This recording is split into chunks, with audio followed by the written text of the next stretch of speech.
மீட்பெருமாகிய இயேசு கிறிஸ்துவின் அன்பின் நாமத்தில் உங்கள் யாவரையும் நான் வரவேற்று ஆண்டவருடைய வார்த்தையை உங்கள் நடுவிலே நான் கொண்டு வர விரும்புகிறேன். பிரியமானவர்களே, கடந்த 6 மாத காலங்கள் கர்த்தர் நம்மை கண்ணின் மணியைப் போல பாதுகாத்து இந்த 7வது மாதத்தினுடைய 6வது நாளிலே கர்த்தர் பிரவேசிக்க உதவி செய்தார். அது ஆண்டவர் நமக்கு பாராட்டியிருக்கிற ஒரு பெரிய கிருபை. ஒவ்வொரு நாளும் கர்த்தர் நம்மை வழிநடத்தி வருகிறார். வாக்கு தத்தங்களை கொடுத்து அநேகர் அதில் பிடித்து வளரும்படியாய், அதில் ஆசீர்வாதத்தை பெற்றுக்கொள்ளும்படியாய் ஆண்டவராகிய இயேசு கிறிஸ்து நமக்கு உதவி செய்து வருகிறார். இந்த மாதத்திலும் கூட எனக்கு அன்பானவர்களே, ஆண்டவர் நமக்கு கொடுக்கிற வார்த்தை மத்தேயு சுவிசேஷம் 15ஆம் அதிகாரம் 28வது வசனத்தை வாசிக்கலாம். இந்த வேத பகுதி சொல்லுகிறது, வாசிக்க கேட்கலாம். இயேசு அவளுக்கு பிரதியுத்தரமாக, உன் விசுவாசம் பெரிது, உன் விசுவாசம் பெரிது, நீ விரும்புகிறபடி உனக்கு ஆக கடவது என்றார். நீ விரும்புகிறபடி உனக்கு ஆக கடவது என்றார். அந்நேரமே அவள் மகள் ஆரோக்கியமானாள். பிரியமான அன்பு சகோதரனே, சகோதரியே, இயேசு கிறிஸ்து ஒரு வாக்குத்தத்தம் கொடுக்கிறார். என்ன வாக்குத்தத்தம் கொடுக்கிறார்? நீ விரும்புகிறபடியே உனக்கு ஆக கடவது. ஹல்லேலூயா. நிறைய விருப்பம் நமக்கு இருக்கும். அநேக காரியங்கள் நிறைவேற்றி கொடுத்தா நல்லா இருக்குமே அப்படின்னு எதிர்பார்த்திருக்கலாம். அநேக காரியங்கள் நடைபெறாமல் அது வெறும் நினைவோடு கூட போக்கக்கூடியதாக இருக்கும். கர்த்தர் சொல்லுகிறார், நீ விரும்புகிறபடியே உனக்கு ஆக கடவது. நீங்கள் என்ன விரும்புகிறீங்களோ அதை நான் செய்கிறேன், அதை நான் பிளஸ் பண்ணுறேன், அதை நான் ஆசீர்வதித்து தரேன்னு சொல்லி இயேசு கிறிஸ்து நமக்கு வாக்கு தத்தம் செய்கிறார். பாருங்க, இந்த கானானிய ஸ்திரீ என்பவள் தீரு சீதோன் பட்டணத்திலிருந்து வருகிறவள். இவருடைய வாழ்க்கையில் இயேசுவை இதுக்கு முன்னாடி பார்த்தது கிடையாது. இயேசுக்கும் அவளுக்கும் சம்பந்தம் கிடையாது. இயேசு அவளை ரட்சிக்கவில்லை. அவள் இயேசுவை ஏற்றுக்கொண்டவளும் அல்ல. இவருடைய வாழ்க்கையில் பாருங்கள், ஆண்டவருடைய சமூகத்தில், இயேசுடைய சமூகத்தில் வந்து அநேக காரியங்கள், ஒரு ஸ்ட்ரகிள், ஒரு போராட்டம் நடக்குது. இவ கேட்குறா, இயேசு அதை கொடுப்பதற்கு ஆயத்தமாக இல்லை. ஆனால் பாருங்க, தொடர்ந்து இப்போ விடாமல் எனக்கு அற்புதம் நடக்கணும், என் மக சுகமாகணும் அப்படி சொல்லிட்டு விடாமல் கேட்டுகிட்டே இருக்கா. கடைசியில் இயேசு ஒரு முடிவுக்கு வருகிறார், நீ விரும்புகிறபடியே உனக்கா கடவுதுன்னு. ஹல்லேலூயா. எனக்கு அன்பான அன்பு சகோதரனே, சகோதரியே, பாருங்க, இந்த அம்மா தீரு சீதோன் என்று சொல்லுகிற ஒரு பட்டணம். அந்த பட்டணம் எப்படிப்பட்ட பட்டணம்னு பார்த்தீங்கன்னாக்கா, பாவம் நிறைந்த ஒரு பட்டணம். நீங்கள் ஏசாயா தீர்க்கதரிசன புஸ்தகத்தில் 23ஆம் அதிகாரத்திலேருந்து வாசித்து பார்த்தீங்கன்னாக்கா, அந்த பட்டணத்தை குறித்து சொல்லப்பட்டிருக்கிறது. அது ஒரு பாரமான பட்டணம், பாவம் நிறைந்த, விபச்சாரம் நிறைந்த, விக்கிரக ஆராதனை நிறைந்த, பொல்லாத வேசித்தனம் நிறைந்த ஒரு இடம். அங்கு வாழ்கிறவர்கள் எல்லாரும் அப்படிப்பட்டவர்களாக, இயேசுவை அறியாதவர்களாக, பரிசுத்தம் இல்லாதவர்களாக அங்கு வாழ்ந்து கொண்டிருக்கிறாங்க. அவங்கள தான், அந்த இடத்திலிருந்து தான் இந்த சகோதரி வரா. இவ வந்து இயேசுகிட்ட தான் மகள் சுகமாகணும் அப்படின்னு சொல்லி கேட்குறா. அதுதான் அவருடைய ரிக்வஸ்ட், அதுதான் அவளுடைய வேண்டுதல். பாருங்க, அவருடைய மக பிசாசினால பிடிக்கப்பட்டிருக்கா. அந்த பிசாசு ஓட்டுறதுக்கு இயேசுவால முடியும் தெரிஞ்சு இயேசு அந்த பகுதியாய் வராருன்னு உடனே பாருங்க, இவ வந்து தாவீதின் குமாரனே எனக்கு இறங்கும் என்று சொல்லி கூப்பிடுகிறாள். பாருங்க, இவ இயேசுக்கும் இவளுக்கும் எந்த சம்பந்தமும் இல்லாத ஒரு காரியத்தை நாம் பார்க்க முடிகிறது. எனக்கு அன்பானவர்களே, இவள் தகுதியற்றவள். இவள் எந்த அற்புதத்தை பெற்றுக்கொள்வதற்கு, ஆசீர்வாதத்தை பெற்றுக்கொள்வதற்கு தகுதி இல்லாதவர். அதனால தான் இயேசு பாருங்க அவளை ரிஜெக்ட் பண்ற, அவளை ஏற்றுக்கொள்ளவில்லை, அவள் போடுகிற சத்தத்தை அவர் கேட்கவில்லை, அவள் சொல்லுகிற வார்த்தைக்கு செவி கொடுக்கவில்லை. அவ கூப்பிட்டுட்டே இருக்கா, அவர் பாட்டு போயிட்டே இருக்கார். சீசர்கள் சொல்றாங்க, அதுக்கு அவர் நான் இஸ்ரவேல் ஜனத்துக்கு தான் வந்தேன், இவங்களுக்கு நான் வரல அப்படின்னு சொல்லிட்டு அவர் பாட்டுன்னு போயிட்டே இருக்கார். பாருங்க, காரணம் என்ன? இவள் தகுதியற்றவள். வாஸ்து பார்க்கலாம். அதே மத்தேயு சுவிசேஷம் 5ஆம் அதிகாரம் 14ஆம் வசனம் 24ஆம் வசனத்தில் வாஸ்து பார்க்கும் பொழுது பாருங்க, அதற்கு அவர் காணாமல் போன ஆடுகளாகிய இஸ்ரவேல் வீட்டாரிடத்திற்கு அனுப்பப்பட்டேனே என்று, இஸ்ரவேல் வீட்டாருக்கு அனுப்பப்பட்டேனே அன்றி மற்றபடி அல்ல என்றார். ஏன் இதுக்கு ஆன்சர் அப்படிதான் இயேசு கொடுக்கிறார். நான் காணாமல் போன இஸ்ரவேலர்களுக்காகத்தான் அனுப்பப்பட்டேன். இவ இஸ்ரவேலர் கிடையாது, இவளுக்கும் எனக்கும் சம்பந்தம் கிடையாது. இவர் கானானிய ஸ்திரீ. இவளுக்கு நான் எப்படி ஆசீர்வாதத்தை தர முடியும்? இவளுக்கு இப்படி நான் விடுதலை தர முடியும்? இவ கேட்கிற ரிக்வஸ்ட்டை நான் எப்படி நிறைவேற்றி கொடுக்க முடியும்? அப்படி என்பதற்காக இயேசு பாருங்க அவளை தகுதியற்றவளாய் கருதுகிறார். தகுதியற்ற ஒருவருடைய விருப்பத்தை இயேசு நிறைவேற்றி கொடுக்க முடியும்.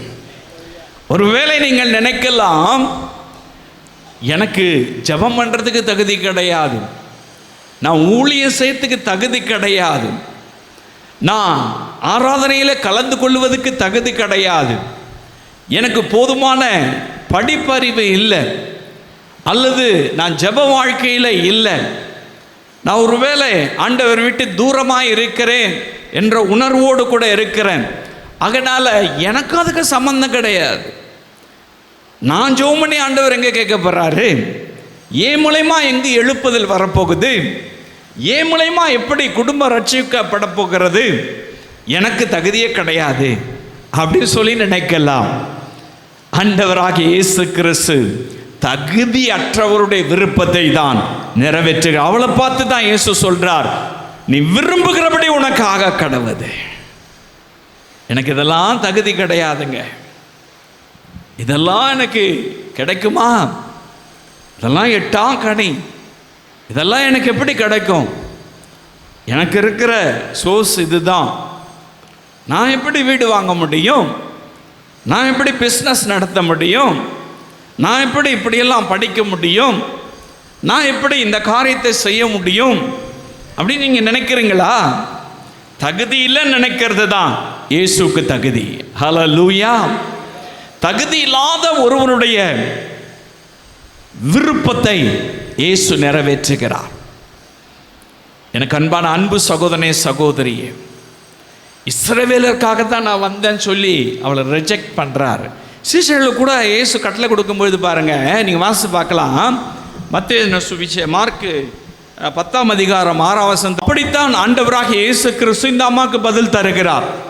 இஸ்ரவேலருக்கு தான் நான் அனுப்பப்பட்டிருக்கிறேன், உனக்கு நான் அதை செய்ய முடியாதுன்னு சொல்லி ரிஜெக்ட் பண்ண இந்த மகளுக்கு தான் இயேசு அற்புதம் செய்தார். அவங்களுக்கு தான் ஆண்டவர் அற்புதம் செய்தார். நீங்களும் ஒருவேளை ரிஜெக்ட் பண்ணப்பட்டிருக்கலாம், ஏதோ ஒரு காரியத்தில் ஜெபம் கேட்கப்படாமல் இருக்கலாம், ஏதோ ஒரு காரியத்தில் அற்புதம் பெற்றுக்கொள்ள முடியாமல் இருக்கலாம், ஏதோ ஒரு காரியத்தில் நீங்கள் தகுதி இல்லைன்னு சொல்லி நினைச்சிட்டு இருக்கலாம். உங்களை பார்த்து தான் இயேசு சொல்லுகிறார், நீ விரும்புகிறபடி உனக்கு ஆக கடவுதுன்னு சொல்லி. ஹல்லேலூயா. அதுதான் ஆண்டவருடைய வல்லமை, அதுதான் இயேசுடைய வல்லமை. பிரியமானவர்களே பாருங்க, அவளை இயேசு அங்கீகரித்து கொண்டா, அவளை இயேசு ஏற்றுக்கொண்டார். அவளுக்கு ஆண்டவர் அற்புதம் செய்து மகிழ்ச்சி ஆக்கினார். வாக்கு தத்தங்களின் தேவன், வாக்கு மாறாதவர். இன்னைக்கு உங்களுக்கும் எனக்கும் ஆண்டவர் சொல்லுகிற காரியம், நீ விரும்புகிறபடி உனக்கு ஆக கடவுது. ஹல்லேலூயா. இரண்டாவது, இவருடைய விருப்பத்தை இயேசு ஏன் நிறைவேற்றினாரு? நீங்க பார்த்தீங்கன்னு சொன்னீங்கன்னாக்கா வாசித்து பார்க்கலாம். அதே மத்தேயு சுவிசேஷம் 15ஆம் அதிகாரம் 28ஆம் வசனத்தை வாசிக்கலாம். இயேசு அவளுக்கு பிரதியுத்தரமாக, ஸ்திரீயே, உன் விசுவாசம் பெரிது, நீ விரும்புகிறபடி உனக்கு ஆக கடவுது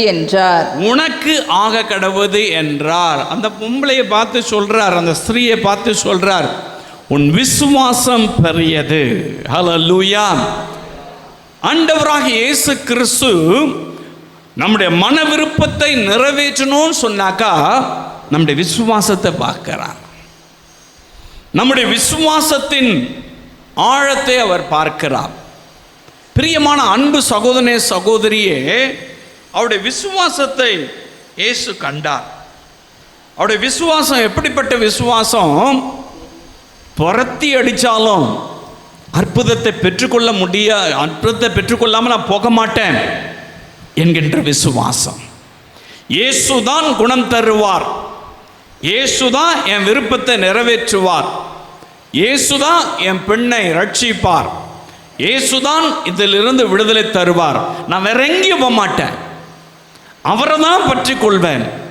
என்ன நடந்தாலும் சரி, அவர் துரத்தி விட்டாலும் சரி, அவர் நாயே பெய்ய சொன்னாலும் சரி, அப்பத்தை தரமாட்டேன்னு சொன்னாலும் சரி, நான் உனக்கு இதை செய்ய மாட்டேன் ரிஜெக்ட் பண்ணாலும் சரி, நான் உண்மை தான் விசுவாசிப்பேன், நான் உண்மையில தான் விசுவாசமா இருப்பேன். எவ்வளவு பெரிய விசுவாசம் பாருங்க. அதை தான் இயேசு பார்த்தார். ஸ்திரீயே, உன் விசுவாசம் பெரியது, நீ விரும்புகிறபடி ஆக கடவுது. நம்முடைய விருப்பத்தை ஆண்டவர் நிறைவேற்ற ஆயத்தமா இருக்கிறார். பாருங்க, நம்முடைய விசுவாசத்தை அவர் பார்க்கிறார். சில நேரங்களில் பாருங்க, விசுவாசத்தில் சோர்ந்து போயிடுவோம், விசுவாசத்தில் குறைவுள்ளவர்களாக போயிடுவோம். கொஞ்சம் ஜெபம் பண்ணி பார்ப்போம், ஒன்றும் நடக்கலை அப்படின்னு சொன்னாக்கா பார்த்துங்க, அந்த ஜெபத்தை விட்டுருவோம் அல்லது பழையபடி திரும்பி போயிடுவோம். பாருங்க, அப்போ விசுவாசம் இல்லை. விசுவாசம் இல்லாதபடினாலே தான் நம்முடைய விருப்பத்தை இயேசுவால நிறைவேற்றி கொடுக்க முடியல. இந்த அம்மாவுக்கு எத்தனையோ தடைகள் வந்தது, இன்சல்ட்டிங் வந்தது, ஜெபம் கேட்கப்படலை, இயேசுவே ரிஜெக்ட் பண்ணிட்டார். எவ்வளவோ போராட்டம். சீஷர்கள் ஒரு பக்கம் சொல்லியிருப்பாங்க, அவங்க விட்டவே இல்லை. பாருங்க, அந்த விசுவாசத்தை தான் இயேசு பார்க்கிறார். ஹல்லேலூயா. எப்படி விசுவாசாங்க பாருங்க. இயேசு சொல்றாரு, வாசிக்கலாம் இந்த அதிகாரத்தில், மத்தேயு சுவிசேஷத்தில் 15ஆம் அதிகாரம் 27ஆம் வசனத்தை வாசிக்கலாம். அவர் அவளை நோக்கி பிள்ளைகளின் அப்பத்தை எடுத்து நாய்க்குட்டிகளுக்கு போடுகிறது நல்லதல்ல என்றார். ஆன்சர் அதுதான். அதற்கு அவள் மெய்தான் ஆண்டவரே, ஆகிலும் நாய்க்குட்டிகள் தங்கள் எஜமான்களின் மேஜையிலிருந்து விழும் துணிக்கைகளை தின்னுமே என்றார். இப்பதான் சொல்றாரு, உன் விசுவாசம் தெரியுது, நீ விரும்புகிறபடி ஆக கடவுதுன்னு சொல்றாரு. இயேசு ரொம்ப தெளிவா சொல்றாரு, நான் என் பிள்ளைகளுடைய அப்பத்தை எடுத்து, நீ என் பிள்ளையா கிடையாது, நீ யாரோ, எனக்கும் உனக்கும் சம்பந்தம் இல்லை, நீ கேட்கறதுனால என் பிள்ளைகளுக்காய் நான் வைத்திருக்கிற ஆசீர்வாதத்தை உனக்கு தர முடியாது? பிள்ளைகள் அப்பத்தை எடுத்து நான் எப்படி உனக்கு தர முடியும்? என்கிட்ட அற்புதத்தை கேட்குறியே, விடுதலையை கேட்குறியே அப்படி சொல்லி இயேசு அந்த அம்மாட்ட சொல்றாரு. அதுக்கு அவங்க ரொம்ப ஞானமா பதில் சொல்றாங்க. எனக்கு அப்பெல்லாம் வேண்டாம், நீங்க முழுசாலாம் கொடுக்க வேண்டாம், நீங்க வச்சுக்கிறதெல்லாம் கொடுக்க வேண்டாம், உங்க பிள்ளைங்களாம் சாப்பிட்ருவாங்க. பார்த்தீங்களா, மேசையில் உட்காந்து சாப்பிடுவாங்கள்ல, பிள்ளைங்க சாப்பிடும்போது என்ன ஆகும்? ரொம்ப நீட்டாக சாப்பிடுவாங்க. அங்கங்கே என்ன பண்ணுவாங்க? இறச்சிருவாங்க, கீழே போட்டுருவாங்கல்ல, டேபிளெல்லாம் போட்டுருவாங்கல்ல. அந்த இறஞ்ச தூசியாக கிடக்கிற குப்பையாக இருக்கிற அதை எனக்கு கொடுத்தா போதும், அதை நான் சாப்பிட்டா போதும். பாருங்க, இயேசுடைய உள்ளத்தை அசைச்சிச்சு. இவ எவ்வளவு விசுவாசிக்கிறான் என் மேல, அவ அற்புதத்தை கேட்கிறான், அதை என்னால் கொடுக்க முடியல, நான் அதுக்கு ஆன்சர் பண்றேன். நான் எதுக்கு வந்தேன்? நான் மகிமைப்படாததுனால இஸ்ரவேல் ஜனங்களுடைய ரட்சிப்புக்கு தான் நான் வந்தேன். ஆகையினால அதை தான் நான் உங்களுக்கு செய்ய முடியும், உனக்கு நான் செய்ய முடியாதுன்னு சொல்றேன். ஆனாலும் இவங்க முழுசா கேட்கல, எனக்கு அப்பம் வேணும்னு சொல்லிட்டு தூசியை கொடுங்க, மேசையிலேருந்து விழுகிற குப்பையை கொடுங்க, அது போதும் எனக்கு, அது என்னுடைய வாழ்வில் அற்புதம் செய்யும், அது எனக்கு ஆசீர்வாதத்தை கொண்டு வரும். இதுதான் விசுவாசம், இதுதான் விசுவாசம். எனக்கு அன்பான அன்பு சகோதரனே சகோதரியே, விடாம விசுவாசிக்கிறாங்க. பார்த்துங்க, இந்த விசுவாசம் தான் இயேசு சொல்றாரு பெரியது பெரியதுன்றாரு. இப்படிப்பட்ட விசுவாசத்தை நான் எங்கும் பார்க்கல. அவ்வளவா நீ விசுவாசிக்கிற, ஆகையினால நீ விரும்புகிறது உனக்கு ஆக கடவுதே. இந்த வாக்குத்தத்தத்தை நிறைவேறணும்னாக்கா உங்களுக்கு கொடுக்காம போனாலும் சரி, இல்லாம போனாலும் சரி, அதை விசுவாசிக்கணும். இயேசு எனக்கு இதை தருவார், இயேசு இதை மாற்றுவார், இயேசு இந்த அற்புதத்தை செய்வார், இயேசுவால இதை எனக்கு நடத்தி கொடுக்க முடியும். கிடைக்கலனாலும் பரவாயில்ல, டைரக்டாவே இயேசு சொல்றாரு, உனக்கு கிடையாதுன்னு சொல்றாரு. வேற யார் மூலியமாவும் சொல்லல. ஆனா நம்ம போகவே இல்லை. பார்த்துங்க, அங்கே நிற்கிறாங்க. திருப்பி திருப்பி ஆண்டவர் சொல்றதுக்கு ஆன்சர் கொடுக்கறாங்க. எனக்கு முழுசா வேணாம் இயேசுவே, கொஞ்சோண்டு கொடுங்க, அது கூட பியூரா வேண்டாம், அந்த பிள்ளைங்க சாப்பிட்டு போடுற குப்பையை கொடுங்க, தூசியை கொடுங்க. எவ்வளவு ஆழமான விசுவாசம் இல்லை? அதனால தான் இயேசு பார்த்தார், உன் விசுவாசம் ரொம்ப பெருசுமா, நான் அதை எதிர்பார்க்கல, இவ்வளவா நான் விசுவாசிக்கிறியே, உன்னை நான் சும்மா அனுப்பக்கூடாது. அது என்ன நடந்தாலும் சரி, உன் விசுவாசத்தின்படி உனக்கு ஆகக்கூடாதும். அந்த அளவுக்கு அவங்க விசுவாசாங்க. அவர் ஒன்றும் கை வச்சு ஜெபம் பண்ணல, அவர் ஒன்றும் பிளஸ் பண்ணல, அவர் இதை அதை எதுவும் சொல்லலை, எந்த தீர்க்க தரிசனமும் சொல்லலை. உன் விசுவாசத்தின்படியே உனக்கு ஆக கடவுது அப்படின்னு சொல்லிட்டு போயிட்டாரு. அந்நேரமே அவள் மகள் சுகமானா. இதுதான் விசுவாசம். நம்பப்படுகளின் உறுதியும் காணப்படாதவர்களின் நிச்சயம்தான் விசுவாசம். இந்த விசுவாசம் தான் நீ விரும்புகிற காரியத்தை நிறைவேற்றி கொடுக்கும். நம்ம எப்படி விசுவாசிக்கிறோம்? கிடைச்சா பார்க்கலாம், இல்லாட்டி பரவாயில்ல. பாருங்க, இயேசுவை அப்படி விசுவாசிக்கணும்னு சொல்லி அவர் விரும்புகிறார். அதுதான் அவர் விரும்புகிற விசுவாசம். நம்ம விரும்புகிற காரியம் ஒரு பக்கம் இருக்கட்டும், இயேசு விரும்புகிற ஒரு விசுவாசத்தை பாருங்க. இது அவருக்கு ரொம்ப பிடிச்சிடுச்சு. இந்த விசுவாசம் இயேசுவே ரொம்ப அட்ராக்ட் பண்ணிடுச்சு. அவருடைய அன்பு எல்லார் மேல அன்புள்ள தேவன். ஆனா வந்த காரியத்தை நான் நிறைவேற்றணுமா? வீணா அதுக்கெல்லாம் நான் செலவழிச்சிட்டு இருக்க முடியாத நேரத்தை. நான் இஸ்ரவேலருக்காக தான் வந்தேன். நீ கானானியரா இருக்கிற, நீ தீரு சீதோன் பட்டணத்திலிருந்து வர, ஒரு பாவமான இடத்திலிருந்து வர, உனக்கெல்லாம் என் நேரத்தை நான் செலவிட முடியாது அப்படி ரொம்ப பிஸியா இருக்கார். அவர் போயிட்டுருக்கார். பாருங்க, இந்த அம்மாவுடைய விசுவாசம் அவரை அசைத்தது. அவர் அங்கே நின்று சொல்கிறாரு, விசுவாசம் பெரியது, உன் விசுவாசத்தின்படி உனக்காக கடவுது, நீ விரும்புகிறத நீ பெற்றுக்கோ போ அப்படின்னு சொல்லி அனுப்பிட்டார். அவங்க விருப்பம் என்ன? தன் மக விடுதலை ஆகணும். அதுதானே அவங்க விருப்பம்.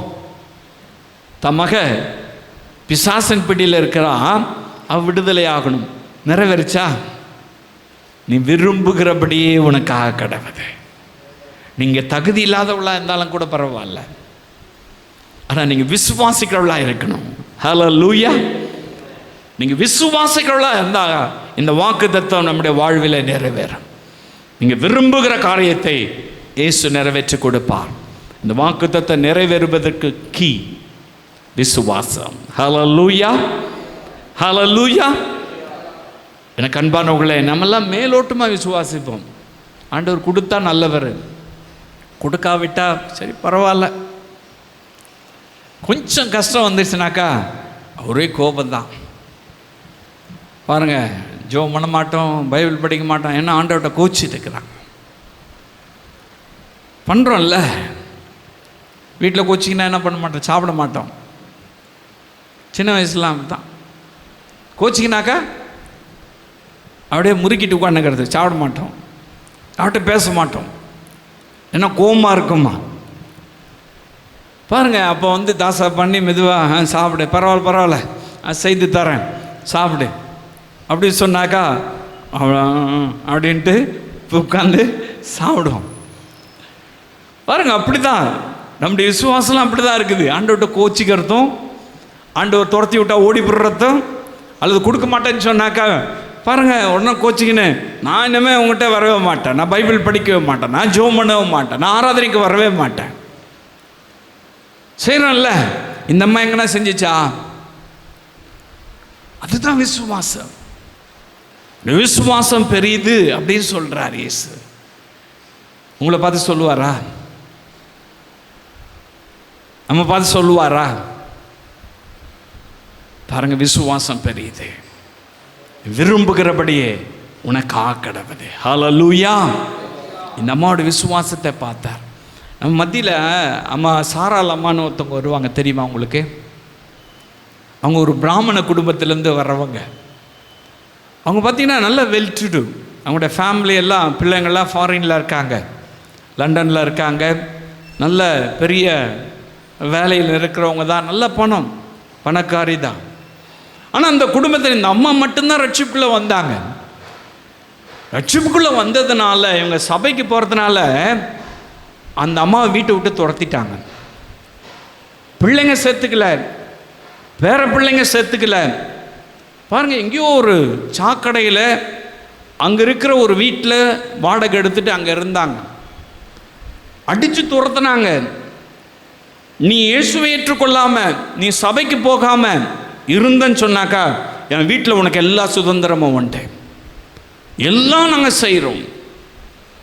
ஆனால் அந்த அம்மா இயேசுடைய அன்பை ருசி பார்த்ததுனால, இயேசுவை அறிந்து கொண்டதுனால, ரட்சிக்கப்பட்ட அனுபவம் இருக்கிறதுனால, ஜெபிக்கிற ஒரு தாயாக இருக்கிறதுனால, அதெல்லாம் எனக்கு வேண்டாம், இயேசு தான் எனக்கு வேணும். இன்றைக்கும் அவர்கள் அந்த துன்பத்தின் மத்தியில் கூட இயேசுவை ருசி பார்க்கிறாங்க. அதுதாங்க விசுவாசம், அதுதான் விசுவாசம். இந்த நெருக்கம் வருகிறது, உபத்திரம் வருகிறது, போராட்டங்கள் வருகிறது, கண்ணீர் வருகிறது, எல்லாம் கூட இருக்கிறவங்க சொந்த பிள்ளைங்க அடித்து துரத்துறாங்க, சாப்பாட்டுக்கு வழி கிடையாது, மாளிகை எல்லாம் இருக்குது, அனுபவிக்க ஒன்றும் இல்லை, நடுரோட்ட நிற்கிறாங்க. சபையில் எத்தனையோ நாட்கள் அவங்க இருந்திருக்கிறாங்க. பாருங்க, ஆனால் விடாமல் இயேசுவை பிடிச்சு கொண்டு இன்றைக்கும் அவர்கள் ஆண்டவருடைய அன்பில் நிலைத்திருக்கிறாங்க. அவருடைய விருப்பம் என்ன தெரியுமா? நான் தேவனுடைய ராஜ்யத்துக்கு போகணும். ஹல்லேலூயா. இந்த விருப்பத்தை நிறைவேற்றுவதற்கு என்ன நடந்தாலும் பரவாயில்ல, நான் இயேசுவை தான் பிடிச்சு கொள்வேன்னு சொல்லி ஆழமா இயேசுவை பிடிச்சுக்கிட்டாங்க. பார்த்தீங்களா? இந்த விசுவாசத்தை தான் இயேசு விரும்புகிறார். நீ விரும்புகிறபடி உனக்கு கடவுளே. நம்ம எப்படி விசுவாசிக்கிறோம்? நம்முடைய விசுவாசம் எப்படி இருக்கு? கோச்சிட்டு உட்காந்துருக்கோம்ல, முறுக்கிட்டு உட்காந்துருக்கோம்ல, இயேசுகிட்ட ரொம்ப ரொம்ப பாருங்க ரொம்ப கோபப்படுறோம். பிரியமானவர்களே, இந்த சகோதரி கோபமும் படலை, சாந்தமும் அடையலை, பெற்றுக்கொள்ளும் முறை விடவும் இல்லை. அங்கேயே நின்று பதில் கொடுத்து, அங்கேயே நின்று பதிலையும் வாங்கிட்டு போனாங்க. இதுதாங்க விசுவாசம். ஹல்லேலூயா! இந்த விசுவாசம் தான் இயேசு எதிர்பார்க்கிறார். நீ விரும்புகிறபடி உனக்கு ஆக்கடவது. இந்த வாக்கு தத்தத்தை நிறைவேற்ற நம்ம அப்படி விசுவாசிக்கணும். ஹல்லேலூயா! மூன்றாவது ஒரு காரியத்தை நான் சொல்லி முடிக்கிறேன். வாசிக்கலாம். மத்தேயு சுவிசேஷம் 15ஆம் அதிகாரம் 27வது வசனம். அதற்கு அவள் மெய்தான் ஆண்டவரே, மெய்தான் ஆண்டவரே, ஆகிலும் நாய்க்குட்டிகள் தங்கள் எஜமான்களின் மேஜையிலிருந்து விழும், தங்கள் எஜமான்களின் மேசையிலிருந்து விழும் துணிக்கைகளை தின்னுமே என்றாள். துணிக்கைகளை தின்னுமே என்றார். பாருங்க, மறுபடியும் அந்த வசனத்தை தான் நான் உங்களுக்கு சொல்றேன். இந்த வார்த்தையில் என்ன அடங்கி இருக்கிறது? இந்த அம்மா ஃபர்ஸ்ட் கூப்பிடுறாங்க. எப்படி கூப்பிடுறாங்க பாருங்க. 22வது வசனத்தில், தாவீதின் குமாரனே எனக்கு இறங்கும் கூப்பிடுறாங்க. ரெண்டாவது இந்த அம்மா கூப்பிடுறாங்க. 23ஆம் வசனத்தை வாசிக்கலாம். இந்த அம்மா பாருங்க, வாசிக்க. அவளுக்கு பிரதியுத்தரமாக அவர் ஒரு வார்த்தையும் சொல்லவில்லை. அவர் ஒரு வார்த்தையும் சொல்ல, நோ ஆன்சர், ஒரு வார்த்தையும் சொல்லல. அப்பொழுது அவருடைய சீஷர்கள் வந்து இவள் நம்மை பின்தொடர்ந்து கூப்பிடுகிறாளே, இவள் பின்தொடர்ந்து கூப்பிடுறாளே, தொடர்ந்து கூப்பிடுறான். ஃபர்ஸ்ட் தாவீதின் குமாரனே எனக்கு இறங்கும் சொல்லி கூப்பிட்டா. இப்ப பாருங்க, விடவே இல்லை, தொடர்ந்து கூப்பிடுறா. மூன்றாவது பாருங்க, அவ எப்படி கூப்பிடுறா. 25வது வசனத்தை வாசிக்கலாம். அவள் வந்து ஆண்டவரே எனக்கு உதவி செய்யும் என்று, எனக்கு உதவி செய்யும். இப்ப பாருங்க, எனக்கு உதவி செய்யும் கூப்பிடுறா. அவரை பணிந்து கொண்டா. ஹல்லேலூயா! எப்படி எல்லாம் கூப்பிட்டு பார்க்கறா பாத்துங்க. முதல்ல கூப்பிடுறா, தாவீதின் குமாரனே எனக்கு இறங்கல. அறுபாடு பதில் சொல்ல போயிட்டே இருக்காரு. ரெண்டாவது கூப்பிடுறா, சிஷ்யர்கள் சொல்றாங்க தொடர்ந்து கூப்பிட்டுட்டே இருக்காள் அந்த பெண், எதனா ஒரு ஆன்சர் பண்ணுங்க இயேசுவே. தொடர்ந்து கூப்பிடுறா. அதுக்கு ஆண்டவர் ஆன்சர் பண்றாரு, இஸ்ரவேலுக்கு தான் நான் வந்திருக்கிறேன், உனக்கு இல்லை. பிள்ளைகளின் அப்பத்தை எடுத்து நாய்க்குட்டிகளுக்கு போட முடியாது அப்படின்னு ஆன்சர் பண்றாரு.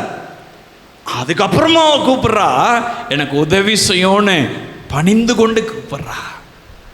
ஸோ அவருடைய வாழ்வில் விடாப்பிடியான ஜெபம். ஹல்லேலூயா! விடாப்பிடியான ஜெபம், ஸ்ட்ராங்கா ஜெபிக்கிற. ஆன்சர் வரலையோ, பதில் வரும் வர விடுறதில்ல, தொடர்ந்து ஜெபிக்கிறார். மன்றாடி உதவி செய்யும் ஆண்டவரை பணிந்து கொண்டு ஜெபிக்கிறார். பாருங்க, விடாப்பிடியான ஜெபம் உன் விருப்பத்தை நிறைவேற்றும். உங்க விருப்பத்தை நிறைவேற்றுவதற்கு விடாப்பிடியான ஜெபம் இருக்கணும். இந்த அம்மா யாரோ, நான் ஏற்கனவே சொன்ன, இயேசுவை அறியாத ஒரு சகோதரி, இயேசுவை தெரிந்து கொள்ளாத ஒரு சகோதரி, ரட்சிக்கப்படாத இஸ்ரவேல் அல்ல, கானானிய ஸ்திரீ, பாழான ஒரு இடத்திலிருந்து, அருவருப்பான ஒரு இடத்திலிருந்து, விக்கிரகங்களை வணங்கின முதல் இடம் அதுதான். அந்த இடத்திலிருந்து வந்தவங்க இயேசுவால ஏற்றுக்கொள்ள முடியல. ஆனா விசுவாசத்தோடு கூட விடாப்பிடியா ஜெபிக்கிறாங்க. விடாப்பிடியா வேண்டுதல், தொடர்ந்து வேண்டுதல், பணிந்து கொண்டு உதவி செய்ய இயேசுவே, நான் போவே மாட்டேன், எனக்கு உதவி செய்யுங்க. எவ்வளவு அழகா ஜெபம் பண்றாங்கல்ல, எவ்வளவு நேர்த்தியா ஜெபம் பண்றாங்கல்ல. இயேசு அதனால தான் சொன்னார், நீ விரும்புகிறபடி உனக்கு ஆக்கடவன் சொன்னார். இந்த ஜெபத்தை இயேசு ஏற்றுக்கொண்டார். அதுதான் அவர் விரும்புகிற ஜெபம், அவர் எதிர்பார்க்கிற ஜெபம் அதுதான். சும்மா லைட்டாக கூப்பிட்டுட்டு விட்டுறது கிடையாது. சரி தொடர்ந்து கொஞ்ச நாள் ஜெபம் பண்ணிட்டு விட்டுறது கிடையாது. உதவி செய்யும் வரை நான் விட மாட்டேன். நீங்க மன இறங்குறவரை நான் விட மாட்டேன். நீங்க என் விசுவாசத்தை பார்க்கிறவரை நான் விட மாட்டேன். நான் தொடர்ந்து ஜெபிப்பேன், தொடர்ந்து கேட்டுக்கொண்டே தான் இருப்பேன். இயேசுவை கார்னர் பண்ணிட்டால, இயேசு ஒரு பகுதியில் நிறுத்திட்டா. அதுக்கு மேலே அவரால் ஒன்றும் பண்ண முடியாது. அவருடைய விசுவாசம், அவருடைய விடாப்பிடியான ஜெபம் இயேசுவை கார்னர் பண்ணிடுச்சு. எவ்வளவு சர்வ வல்லமையுள்ள தேவன், வானத்திலும் பூமியிலும் சகல அதிகாரமுடைய தேவன் மாற்றிக்கிட்டார்ல அவருடைய ஸ்டைலை, அவருடைய டிசிஷனை மாற்றிக்கிட்டார்ல. அவர் முடியாதுன்னு சொன்னவர் இப்போ முடியோண்டு வந்துட்டார்ல. துரத்தி அடித்தவர் உன் விசுவாசம் தாமா பெருசுன்னு சொல்லி அப்ரிஷியேட் பண்ண வந்துட்டார்ல. என்ன ரீசன் தெரியுமா? அவருடைய விசுவாசம், அவருடைய ஜெபம். எனக்கு அன்பான அன்பு சகோதரனே சகோதரியே, தகுதி இல்லாத ஒரு பாத்திரம், இயேசுவை அறியாத ஒரு பாத்திரம், அவளுக்கே இயேசு நின்று பதில் தந்து அவருடைய விருப்பத்தை நிறைவேற்றினவர். உங்களுக்கு நிறைவேற்ற மாட்டாரா? உங்களுக்கு நிறைவேற்ற மாட்டாரா? கட்டாயம் நிறைவேற்றுவார், கட்டாயம் நிறைவேற்றுவார். நீங்கள் விருப்பம்படி நீங்கள் விரும்புகிற காரியத்தை அவர் செய்து உங்களை மகிழ்ச்சி ஆக்குவார். ஆனால் இந்த அம்மாக்குள்ளே இருக்கிற விசுவாசம் நமக்கு தேவை. இந்த அம்மாவுடைய ஜெப வாழ்க்கை நமக்கு தேவை. எனக்கு அன்பானவர்களே, நம்ம ஆண்டவரை நோக்கி பார்த்து, ஆண்டவரே இந்த வாக்குத்தத்தம் நிறைவேறுவதற்கு நீர் விரும்புகிற விசுவாசத்தை எனக்கு தாங்க. ஆண்டவரே இந்த வாக்குத்தத்தத்தை என்னுடைய வாழ்வில் நீ நிறைவேற்றி கொடுப்பதற்கு நீர் விரும்புகிற ஜெப வாழ்க்கை எனக்கு தாங்க. அப்படி ஆண்டவருடைய சமூகத்தில் நம்ம அர்ப்பணிக்கும் பொழுது இந்த வாக்குத்தத்தம் நிறைவேறும். என்ன வாக்குத்தத்தம்? நீ விரும்புகிறபடி உனக்கு ஆக்கடவதே. சொல்றதுக்கு ஈஸியாக இருக்கும், கேட்கறதுக்கு ரொம்ப இனிப்பாக இருக்கும். நீ விரும்புகிறபடி ஆக்கடவுது. ஆஹா, நம்ம எல்லாத்தையும் கேட்கலாம், எல்லாத்தையும் கேட்கலாம், எல்லாத்தையும் கேட்கலாம், எல்லாத்தையும் பெற்றுக்கொள்ளலாம். ஆனால் எல்லாத்தையும் பெற்றுக்கொள்வதற்கு எனக்கு அந்த அளவுக்கு விசுவாசம் வேணும். எல்லாற்றையும் பெற்றுக்கொள்வதற்கேற்ற ஜெப வாழ்க்கை எனக்கு வேணும். இந்த பெண்மணிக்கு அந்த ஜெபமும் அந்த விசுவாசமும் இருந்தபடினாலே தான் இந்த வாக்குத்தத்தத்தை கர்த்தர் அவளுக்கு கொடுத்தார். அந்த வாக்குத்தத்தத்தை தான் உங்களுக்கும் எனக்கும் ஆண்டவராகிய இயேசு கிறிஸ்து சொல்லுகிறார். பிரியமானவர்களே, நீங்கள் விரும்புகிற காரியத்தை விரும்புகிறபடியே கர்த்தர் உங்களுக்கு செய்வார். இந்த வாக்குத்தத்தத்தின் பிள்ளைகளாகபடியாய் விசுவாசிக்க நம்ம ஒப்பு கொடுக்கலாமா? ஆண்டவருடைய சமூகத்தில் விசுவாசிக்க ஒப்பு கொடுக்க, ஆனான ஸ்ரீ போல நான் விசுவாசிக்க என்னை ஒப்பு கொடுக்குறேன் ஆண்டவரே. நீங்கள் பதில் தந்தாலும் பதில் தரா போனாலும் சரி, நான் விசுவாசிக்க ஒப்பு கொடுக்குறேன். நீங்கள் துரத்தி விட்டாலும் சரி, நீங்கள் வேணான்னு ரிஜெக்ட் பண்ணாலும் சரி, யூ ஆர் நாட் ஃபிட் அப்படின்னு சொன்னாலும் சரி, நீ எனக்கு வேண்டாம் அப்படின்னு சொன்னாலும் சரி, நான் உண்மை தான் விசுவாசிப்பேன். நான் உண்மையில தான் நான் அன்பு வச்சிருப்பேன். நான் உண்மை தான் விசுவாசிப்பேன். நான் கூப்பிட்டு பார்க்குறேன், எனக்கு பதில் வரனால நான் விட மாட்டேன். பின்தொடர்ந்து வந்துட்டே இருப்பேன், தொடர்ந்து கேட்டுட்டே இருப்பேன். நீ உதவி செய்யும் வரை நான் விட மாட்டேன். நான் அப்படி ஜெபிக்க நான் ஒப்பு கொடுக்கிறேன். ஒப்பு கொடுப்பீங்களா? ஒப்பு கொடுப்பீங்களா?